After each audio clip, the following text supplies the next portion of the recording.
Hey everyone, welcome back to the Mentality Project, Mentality Mondays Healthy Masculinities Conversation Series. I'm Chelsea Hill. I use she and they pronouns, and today we're very excited to have Julia Broussard as our special guest speaker, who's going to be talking about the work that she does to support outreach, education, communication, and prevention programs regarding sexual harassment, abuse, and assault on Tulane campus. We also have Anthony, who's our other co-host, where I'll pass the mic off, who will get us started off with asking all the questions that we have for Julia today. Awesome. Hey, y'all. As Chelsea mentioned, my name is Anthony Siliberto. I use he, him, his pronouns, and I am one of the co-leads for the Mentality Project and the assistant director for fraternity and sorority programs. I'm going to kick us off today. Julia, do you just want to tell us a little bit about yourself and the work you do here at Tulane? Sure. So first, thank y'all so much for having me. I'm so excited to get to be on Mentality Mondays. And yeah, I am the program manager for the Title IX office here at Tulane. The Title IX office kind of broadly oversees Tulane's efforts around sexual misconduct and around Title IX, which is a specific federal law focused on eliminating sexual and gender-based discrimination in educational settings, and that includes things like sexual harassment, sexual assault, intimate partner violence, and stalking. So really broadly, our office has a role in pretty much anything related to those issues, which we use the umbrella term sexual misconduct. So whether that's the response to cases or the policy or prevention, communication to the campus, education for the campus. We work really closely with a lot of our partners on campus, like Fraternity and Sorority Life and Campus Health, who are here today, to kind of coordinate the efforts around response and prevention and policy and all that good stuff. Thank you so much for being here. We're really excited to have this conversation. And thank you for giving us like an overview of the awesome work that and resources that Title IX provides. So just diving a little bit more into what Title IX does, I'm just wondering, is there anything that you would want students to know about accessing the resources at Title IX? Yeah, well, actually, we usually don't recommend us as a starting point. If you are a survivor or someone who's been personally impacted in some way by sexual misconduct, you can definitely reach out to us. We're not going to like close the door on you, but we actually recommend that you start first with our advocates in case management and victim support services, because they're really our experts and professionals on doing that really victim survivor centered response, figuring out what you need in that moment right there, making sure you understand the full range of resources and options available to you and that you get the support you need, whether that's supportive measures to help with academics or changing housing or putting in a no contact order between you and another student, kind of anything you need in terms of support. That office is going to be our primary resource for providing that. But then certainly students can reach out to our office as well, and we will, help you with whatever initial steps and make sure that you get connected with case management and victim support services. And then we're a great place to reach out to if you have a concern about any element of Tulane's response. So maybe you've already been connected with case management and victim services, but you had an issue with the housing measures that they put in place for you and you don't think they were appropriate. We're a place where you can come and talk to us about that issue. Or if you're going through some kind of grievance process through the Office of Student Conduct and you have concerns about how that's being handled, we're a great place to come, because like I said earlier, our job is to kind of coordinate all these different pieces and make sure they're functioning like they're supposed to, and that your rights are being respected, and that we're following all the laws and federal regulations around Title IX and other appropriate laws. So if something doesn't seem right to you, we're a great place to come. And then I would also broaden that out just generally beyond individual cases. If something doesn't seem right to you on this campus in regards to prevention, education, response, policy, communication, kind of any piece of Tulane's overall work on sexual misconduct and sexual violence. We're also a great place to come if you want to talk about issues you're seeing. Or I love when we have students reach out to us and go, I have an idea for something that we're not doing here at Tulane, but I think could be really cool or work on this campus. So please, yes, reach out to us for really anything sexual violence related. But if you personally are a survivor, you've been impacted and are seeking immediate support and assistance, we love to connect you with our advocates at Case Management and Victim Support Services so that they can really quickly get you connected to with whatever resources you need. Thank you so much for clarifying the services and the resources. I'm sure someone is watching this right now who didn't know what Title IX was, and so I really appreciate you speaking more on that. Emphasize too, like at the end of the day, all of the offices involved in our response are trained in a trauma-informed and victim-centered approach. So even if you don't end up in quote unquote the right place, you're still going to get support and you're going to get connected with the people who can like make the magic resources happen.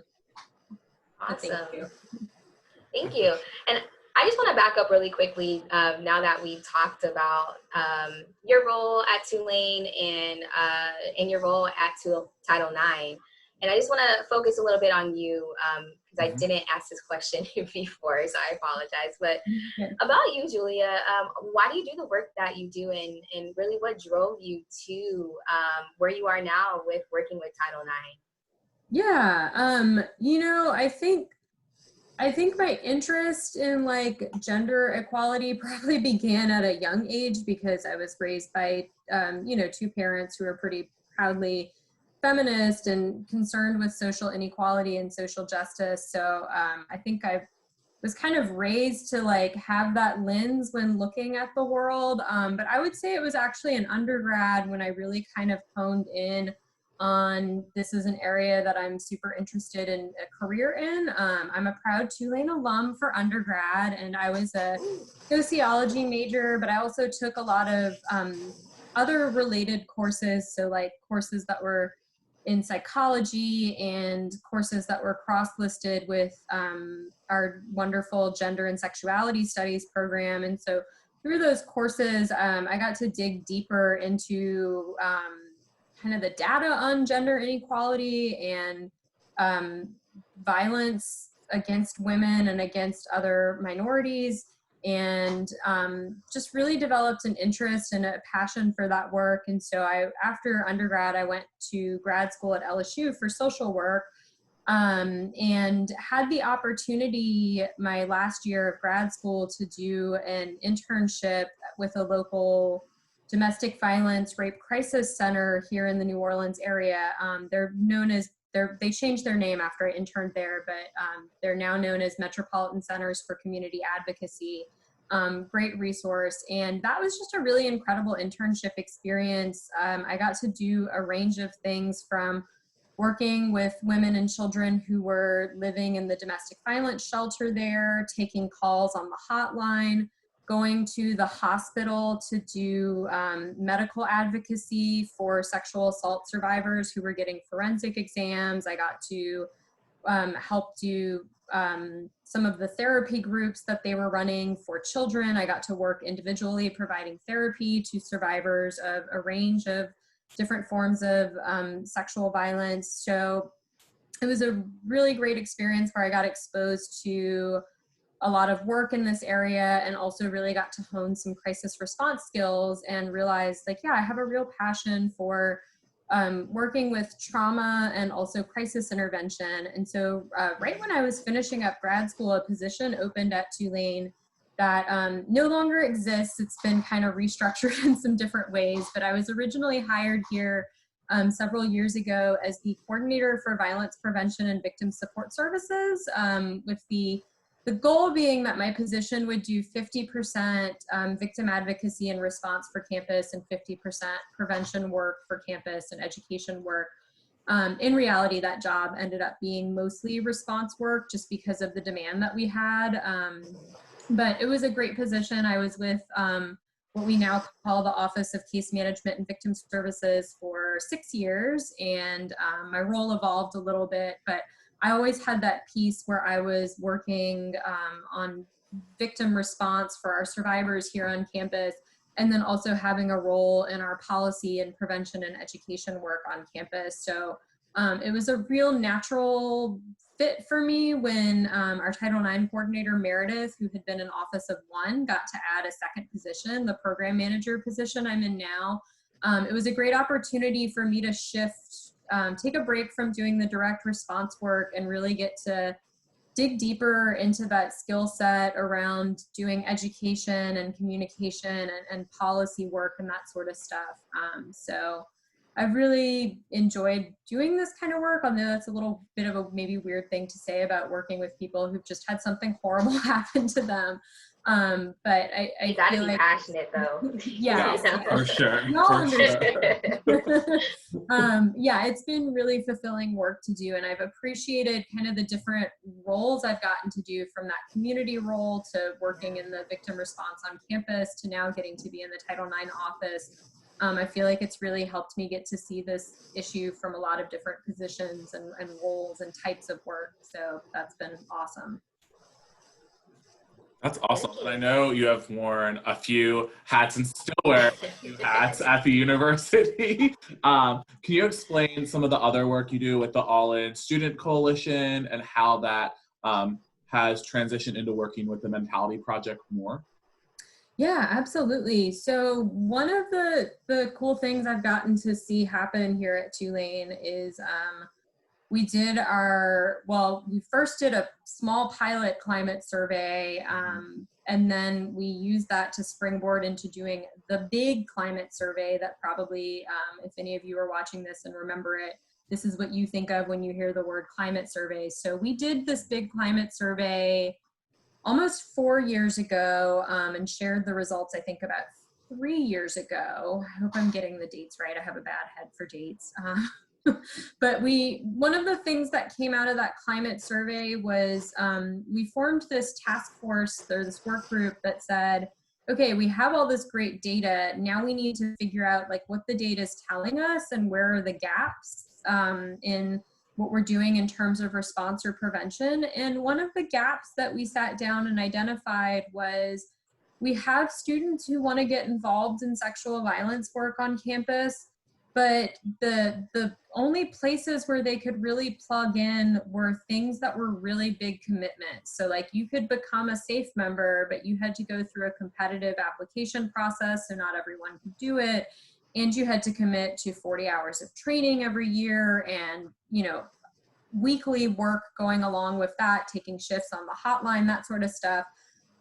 So there were opportunities like that, but there weren't any really kind of easy, low barrier ways for students to plug into sexual violence work on campus. That was one issue we identified. Another issue we identified is that sometimes the groups who were doing this work weren't always communicating and coordinating with one another. Like there wasn't an easy way for SAFE to say to Tufts, hey, we're thinking about creating a new curriculum based on healthy relationships. How does that fit in with the health education work that you as the Tufts are already doing? Or Tufts might go, we're creating a workshop on healthy sexuality. How does that fit in with the work SAFE is doing around consent, that sort of thing? So the other gap that we kind of identified is we needed more communication between the students doing this work and also more communication opportunities for them to communicate and coordinate with the staff and administrators doing this work. So that's all a very long introduction to say that one of the things that came out of that climate survey was we created this big all-in plan. And one of the pieces was we decided we needed a student coalition where it would meet regularly. Any student could come and plug into sexual violence work, but it would also be a place for some of our key orgs and student leaders on campus, like SAFE and TUF and One Love, to also have a regular kind of check-in with each other and with the staff on campus. So that's been really cool to get to be one of the staff that helps kind of facilitate and bring together that group. I think it's definitely improved the coordination between the student groups, but also the communication between them and the staff here. And it's given students a place to plug into this work if they're like, I'm a freshman and I can't be in SAFE yet, or, you know, committing to something like SAFE or tough is way more than I'm willing to do, but I want a place to be able to do this work.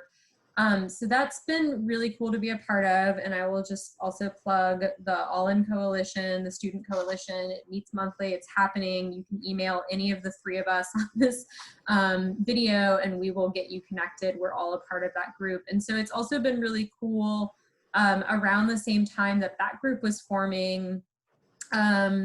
Anthony was brought in to do some work around masculinity and was able to, with some other partners on campus, kickstart the Mentality Project. And so that's been another great group and program to have represented in that coalition and coordinate with the rest of the group on the work they're doing. Great. That climate survey. Yeah. It all leads back to the climate survey. Yes. Well, thank you so much for giving us the background and that connection between the All In Project and All In initiative and the Mentality Project. And so diving into masculinity specifically now, since that's kind of what we're here to talk about a little bit, besides all the work that you do, but what does masculinity mean to you, and how do you see how healthy masculinity intersects with violence prevention and the work that you do with Title IX? Yeah, so I think that first question is actually like a little bit of a trick question. Maybe, I don't know if y'all see it that way, but I feel like it's hard for me to define that because I want to envision a world where we're not pigeonholing certain behaviors or qualities as masculine or feminine. I want people to... We tricked you. Yeah. Totally kidding. That's the response we're looking for. So I think of like healthy masculinity as really encompassing like the qualities that I'd want any kind of healthy, good human to have. So, you know, things like being empathetic and caring and confident and competent. You know, I think those are qualities that I would want anyone to have. And I also, honestly, I'm willing to accept any person's, like however someone wants to define masculinity, as long as that definition of their masculinity isn't harming themselves or others. So really, like, I want masculinity to be this big umbrella that can encompass all kinds of traits and qualities as long as they are good qualities and they're not harming anyone. So yeah, I don't know that I can put an easy definition to it, but it's more like the things that I don't want it to be, which is maybe a good segue into the intersection between healthy masculinity and the work we do around sexual misconduct and sexual violence. So there is a connection between beliefs and behaviors around kind of strict or stereotypical gender roles and violence. So we know that people who endorse and believe in and try to enact really strict gender roles, they're more likely to engage in violence against folks who don't conform to gender stereotypes.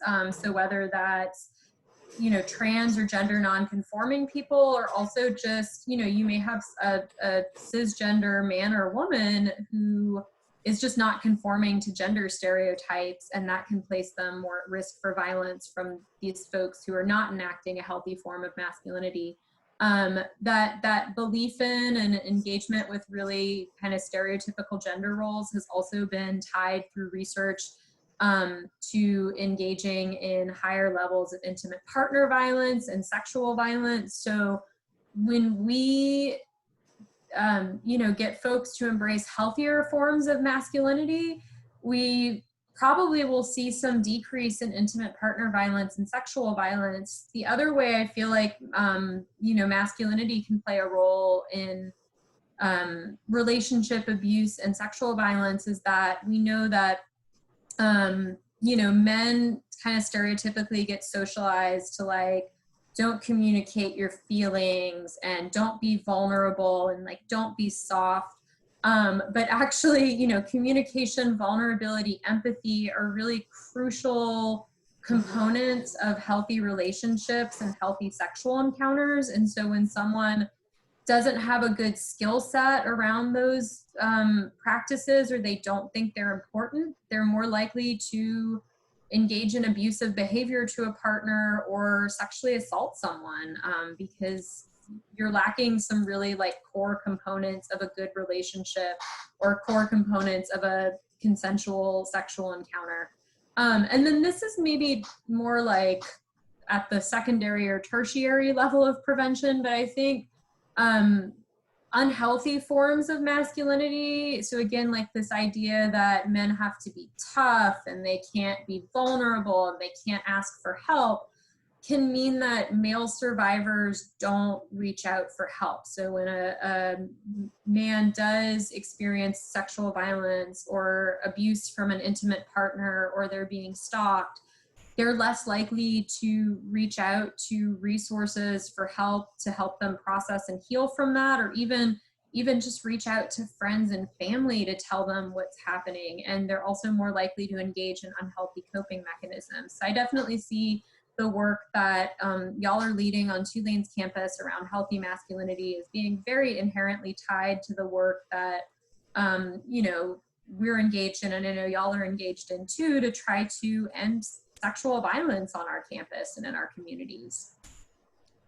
Absolutely. And I think you make some great points there with what men are socialized to perform or act as.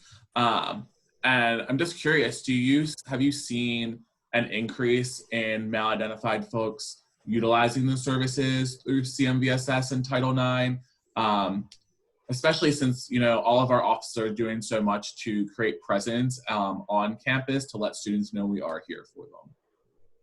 Yeah, absolutely. I don't have like the stats in front of me, but anecdotally, I can say it feels different now versus when I started working here over 8 years ago.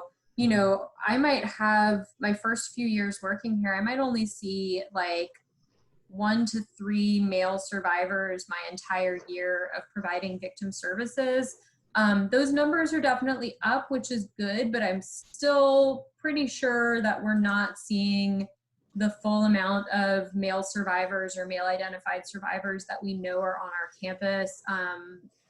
The climate survey found that close to 15% of all men on our campus, so that includes undergrads and graduate and professional students, reported being victim of sexual assault. So we know that there's unfortunately a large number of men on our campus who are survivors, and we're not seeing anywhere near that number coming in to access services at CMVSS or CAPS.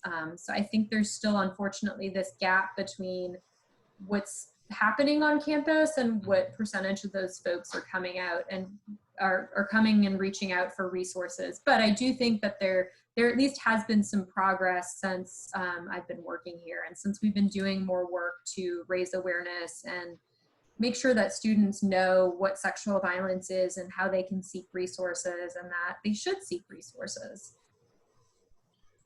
Absolutely, and thank you for speaking on that from your personal experiences at, you know, working, what you saw at CMVSS and at Title IX. It's helpful to know that there still is a gap and we have a long ways to go as far as the work that we're doing right now. And so I'm just wondering, like, again, from your own personal, I probably don't have any data on this or anything, from your own personal experience being a staff member at Tulane, do you think there is an expectation here on our campus for masculine identified folks to adhere to the stereotypes or to fit into the man box, which could probably be leading to why we still see a lack of reporting and a lack of just reaching out from our masculine identified folks who are victims of assault? Yeah, I do think just generally in our society, but also here at Tulane, like I do think gender norms and gender roles are changing, and they've been changing since, even my great-grandparents and grandparents and parents' days. So like we're making progress, but there's still a lot of pressure for men to like you said, fit themselves in that man box. And especially I think depending on the social circles that you run in. So there may be some social groups or peer groups where, you know, crossing gender norms and fluid gender expression is a lot more accepted, in some groups where there's a more rigid, a more hard man box that your friends are expecting you to fit in. And one of the places that actually comes to mind for me is I'm a huge believer in exercise and physical fitness for both your physical and your mental health. And so I love my Riley membership, and usually about 2 days a week, you will find me in the weight room at the Riley Center. And that weight room is, I feel pretty confident in saying 100% of the time I'm in there, it's majority men. I do see other women in there, we're in there, but I think if we didn't have a man box that folks were fitting in, you would see a more even gender breakdown of the percentage of men and women who are like working on strength training and specifically weightlifting, right? Like that's a pretty stereotypically masculine activity. And so, you know, I think if we didn't have such kind of rigid gender roles that we're sometimes trying to adhere to, you would maybe see more men in the yoga classes and more women in the weight room. Also, this is my, like, I don't know, encouragement for more women to get in the weight room. I was going to say, I think you're low key, you know, letting our Masculine Identified folks know to please share the weight room. And that, you know, that's not to say that like the men in there are bad at, there's always going to be some folks in the weight room of both genders who are not good at sharing the weight room. It's just more about like, I would love to see just a more even breakdown of the genders in there, that this doesn't feel like such a masculine thing to be doing, to be weightlifting. Especially because the staff at Riley are awesome, and they've got like a great setup for anyone of any size and body type to go in there and do stuff. So this turned into a little bit of a plug for weightlifting, but that's all to say. You know, that's one place where I think in particular on campus, I see like a really stark reminder of like, oh yeah, we've still got a lot of gender stereotypes that we carry with us. And I think there was a second part of your question about how does this all tie into like help seeking and whether or not men are reaching out for help if something's happened to them. You know, I think some of the reasons that male survivors aren't reaching out for help are the same as female survivors, that you know, maybe they're not defining what happened to them as assault, or they're worried about not being believed, or they just want to put it behind them. You know, there's a lot of reasons why survivors don't reach out for help that I think are universal to all survivors. But then I think there are also some reasons that are specific to men, and men particularly who identify with a more kind of stereotyped version of masculinity. So they might not want to seem weak for asking for help because that's not what you do as a man. They might not want to acknowledge that this could happen to them because like, when was the last time you saw a male survivor of sexual assault depicted in pop culture? Unless you've been watching the really excellent show that came out on HBO this summer, I May Destroy You. I'm going to also put in my plugs are for weightlifting and I May Destroy You. If y'all have access to an HBO subscription, there's a really realistic portrayal of male sexual assault on that show. So also, I guess, trigger warning, if you're going to watch I May Destroy You, there's a lot of sexual violation depicted. But it was really kind of like, it took me aback to see it in a good way, because we never see that depicted on our television shows. And to see it done in such a realistic and just like really well done way that I think really gets at some of the challenges male survivors face, because they contrast that, not to like give the whole series away, but it actually centers on a female survivor of sexual assault. But like 2 or 3 episodes in, one of her male friends also experiences a sexual assault, and you see the differences in the way that they are responded to by the police and even by one another, and the differences on their kind of the types of healing and processing that's available to them. So I was really excited to see that show like depicting that and hopefully sparking some conversations about male sexual assault and why we don't see that depicted more. So that's all to say, I think it's also harder for men to conceptualize themselves as victims because they're not who we usually talk about when we talk about or show victims. Yeah, absolutely. I think a few thoughts popped in my head during the weight room conversation and this new series. I find it interesting that like perceptions change as you get older or your career takes off. So like in professional sports, it's common for athletes to do yoga or ballet because they need to focus on certain areas, where as you're growing up, those tend to be things that you would not consider to be masculine. But then some of your like role models or people you look up to in a professional career or sport are doing these things. So now it's acceptable. Now it's okay. So like that's such a good point. I can remember, I grew up in Baton Rouge, and I can remember reading articles that was like, the football coach is making the football team take dance class to help on the football field.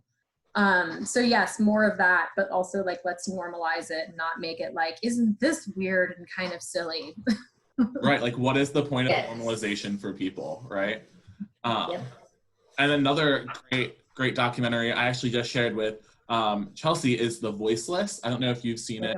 No, but I'm gonna write it down.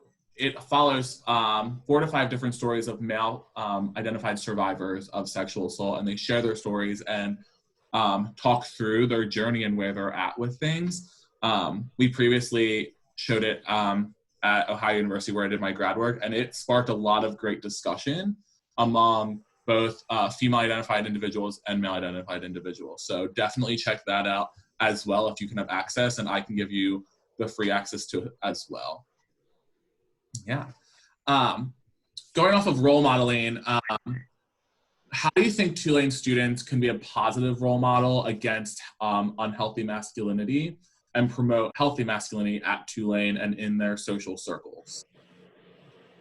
Yeah, well, I think like first and foremost, be comfortable being your authentic self, even if that means you don't fit in, yes, thank you, with whatever like a stereotypical person like you is supposed to be. So I think we need to normalize like people being their authentic selves, and crossing gender norms or just really like throwing gender norms into the trash. I'm okay with that too. And then when I think specifically about like men, we need to embrace men being vulnerable and open and caring for others, because like I was kind of saying earlier, I really think those are just important qualities for everyone. And like, I'm going to put my, I'm a licensed clinical social worker. So like, I'm going to put that hat on too, and just say like, to be a healthy human, like if you were sitting in my chair for therapy, those are things I would want to be working on with you regardless of your gender or how you identify. I also think men who carry privilege, so certainly, you know, cisgender men carry a lot of privilege related to their gender, but also if you are a white man or if you are a man who comes from a very advantaged socioeconomic background, or, you know, we can kind of go down the list of the ways men can carry privilege. But if you carry some type of privilege, think about how you can lift up and create space for groups that don't carry that privilege. You know, what does that look like? And then I think more particularly related to sexual violence and the culture on campus around that, please speak up when people say things that promote gender stereotypes or rape culture, particularly when your male friends say those things, because you know, sometimes it doesn't mean as much if it's coming from like me, the person in the social group who's like female and always harping on like gender stuff. It might mean more if it's coming from their male friend who they don't see as necessarily always taking up the mantle of those issues. And then support your friends if they tell you they've been a victim of some sort of sexual violence or misconduct. And then if you're out in some kind of social situation or even an interpersonal situation, step in and speak up or check in if you see something that doesn't look right. So that bystander intervention piece. Thank you so much. I knew the word vulnerability was gonna find its way to this conversation. Yeah. You said it earlier, but I'm happy that you said that again. Mm-hmm. Did you want to say something, Anthony? I'm so sorry. No, you're good. I was just gonna say it's interesting from just conversations we've had with other guests and among our colleagues. It's interesting we're still at the individual level of like the socio-ecological model, even when talking with students. I can have this conversation and a vulnerable conversation with my male friends if it's one-on-one. But once there is people add it to this group, the conversation gets put to the wayside and people change more actively into settings. Yeah. So like, where do we get to? I'm hoping like, and this is a question I ask myself all the time, is like, how do we get them to a place where they feel comfortable sharing that information that they shared one-on-one in a group setting?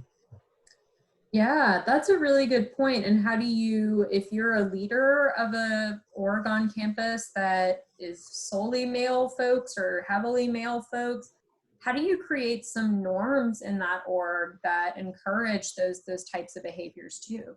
That's such a good point. Yeah. Alrighty. We only have a couple more questions left, and just wanted to shift back to Title IX for a little bit. This summer, as you know, the U.S. Department of Ed launched new Title IX regulations and a new process. And so I'm sure we have folks that are watching this right now that, for one, probably didn't know what the Title IX office was. So thank you for joining us to learn. But also just wondering, because y'all have put out videos. I love that video that you guys just created. So great, and just really just breaks down the new process. I'm wondering if you could just give us like a brief overview, real short, it doesn't have to be long, about the new regulations and process with Title IX now. Yeah, so Title IX, the law itself hasn't changed. It's still one sentence that says no person on the basis of sex shall, I'm going to probably jumble the words a little bit, but like, be denied benefits of or denied participation in any educational program that gets federal funding. So that's it. That law has been unchanged since the 1970s. But what happens is the federal government, Title IX falls under the Department of Education, can release regulations that give us more detailed instructions on how we actually are carrying out that law. And the Trump administration has made some pretty significant changes to that, which they released in May. It was like 2,000 pages of regulations. It's fun times for the Title IX office this summer because we had to get that all incorporated into new policies and procedures for us by August. So on top of COVID happening, good times. So there are some pretty significant changes. The biggest one, and well, there's two really big ones in my mind. One is that they have significantly narrowed the definition of what falls under Title IX. So previously, pretty much any kind of sexual violence, intimate partner violence, stalking, sexual harassment, gender discrimination that students were experiencing or a member of our community committed, we put under that umbrella of Title IX. So we put that all through the same process. If it was a student who was accused, it went through the code of conduct process. If it was faculty or staff, we had a different process through Office of Institutional Equity. Now the federal government is telling us the only things that fall under Title IX are incidents that happen on campus or in Greek houses. So no longer if a student sexually assaults another student at an off-campus residence 2 blocks from campus, that doesn't fall under Title IX anymore. So it has to be on campus or in a Greek house. It has to be between 2 current members of the Tulane community. And it has to have happened in the US. So we can no longer apply Title IX to if we have a professor who's taking a class to China for the summer and something happens between 2 students on that Tulane sanctioned program and trip, we can't apply Title IX to that. And then they also significantly narrowed the definition of sexual harassment and changed it from the definition of sexual harassment that we had been using for years and years. So there's a narrowing of what falls under Title IX. The good news is universities do have the option to say they're still going to address anything that falls outside of Title IX. And so Tulane is doing the right thing in saying, if you are sexually assaulted by a fellow student off campus, we still have a process that this is going to go through. It just won't fall under the umbrella of Title IX anymore. But it's a little scary that universities now have the option to say, oh, we don't have to do anything about that. That's not our problem. The other major change is that if something checks off these boxes now for being Title IX, it has to go through this new grievance process that is very different from the old process we were using. So we now have to have a live hearing where cross-examination is being conducted by the students' advisors. And our guess is that most students are gonna use a lawyer as their advisor to do this cross-examination. So it's essentially gonna turn our hearings into little mini courtrooms, which in a lot of ways doesn't feel in line with kind of the values that we have as a university and for how we wanna handle student conduct and student development, but that's where we are. So those are the two significant changes. What I would say though is if you are someone who has experienced sexual violence, please do not get hung up on like, do I fall under these new rules or not? Do I have to go through this new process or not? Kind of like I was saying earlier, reach out to case management and victim services, reach out to us.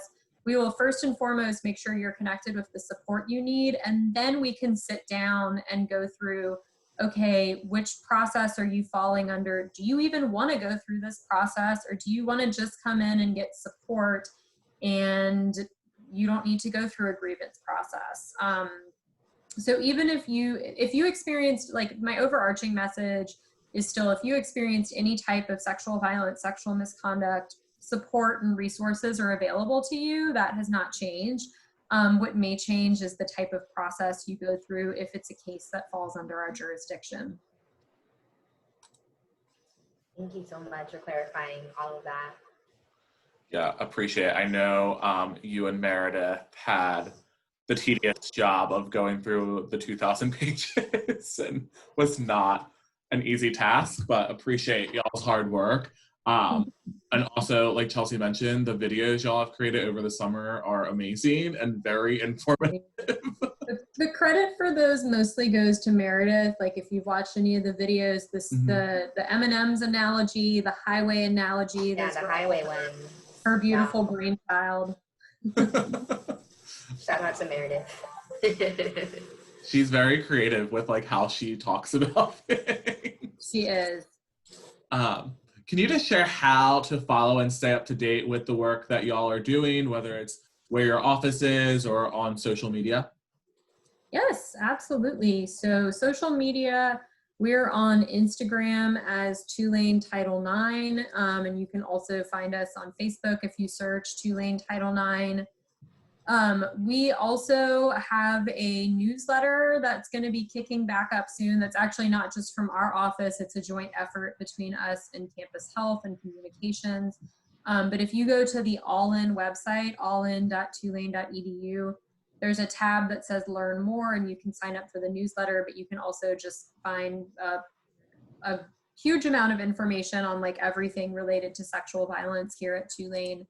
And then finally, yeah, if you need to get in touch with me and Meredith, our physical office on campus is in Jones Hall 308, although we're still kind of doing back and forth between some in-person on campus and some remote work. So probably the best way to get in touch with us during the COVID times is to shoot us an email.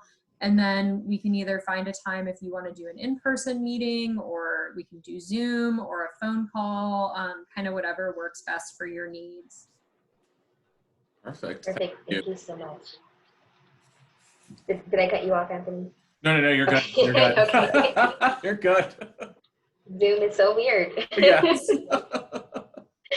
Alrighty, Julia. So we're pretty much done. Just as a closing question, you agreed to be a part of the Mentality Project today. So I want to ask, what form of this work, especially in the future, would you want to see the project, how you would like to see this take on at Tulane? Like, if you have any future programming ideas or anything that you would just like to see us move, or how you feel that this movement would go, it would be great to hear your perspective on how we can continue this work. Yeah, well, I think the current work y'all are doing is great. So, kind of like I said earlier, there's definitely this connection between masculinity and violence prevention and response. So I think the more work we can do around this, the more it helps our efforts around ending sexual violence here at Tulane. But I think one thing in particular, I would love to see us, like I was saying earlier, have more dialogue about male survivors and really just normalizing that, unfortunately, I guess, because I hate to normalize something like this, but violence does happen to men, sexual violence, intimate partner violence, stalking, sexual harassment. Absolutely, we know there are male victims in our community, and we want them to feel comfortable coming forward, telling a friend about what happened to them, reporting to the police if that's the right choice for them, seeing a therapist to work through what happened, getting that support and resources they need. So yeah, I'd love to just, and this isn't just Tulane's work to do, but to see more representations of male survivors and have more opportunities to talk about the fact and show people that this is something that happens to men too, and that we want them to reach out and get support and learn about their options and resources if something does happen. Thank you so much. I think that, right, Chelsea? So sorry, what did you say? That wraps us up for our time with Julia. That wraps us up. I just wanted to ask, do you have any last words for anyone that's watching? Julia? If any of the awesome men and male identified folks in my life are watching who do enact their masculinity in really healthy ways, so shout out to my dad and my partner. They're probably not going to watch this, but let me just and I have lots of wonderful male friends and colleagues in my life who are comfortable expressing a form of masculinity that does not fit into this rigid mailbox, and are comfortable being compassionate and being vulnerable. Snaps to that. Y'all are awesome. Absolutely. Seriously. Alrighty. Well, thank you so much, Julia, again for joining us. And thank you everyone for tuning in and watching. And we'll be back next Monday with another episode for y'all. Thank you again, guys. Thank y'all for having me. Julia. Bye. Bye.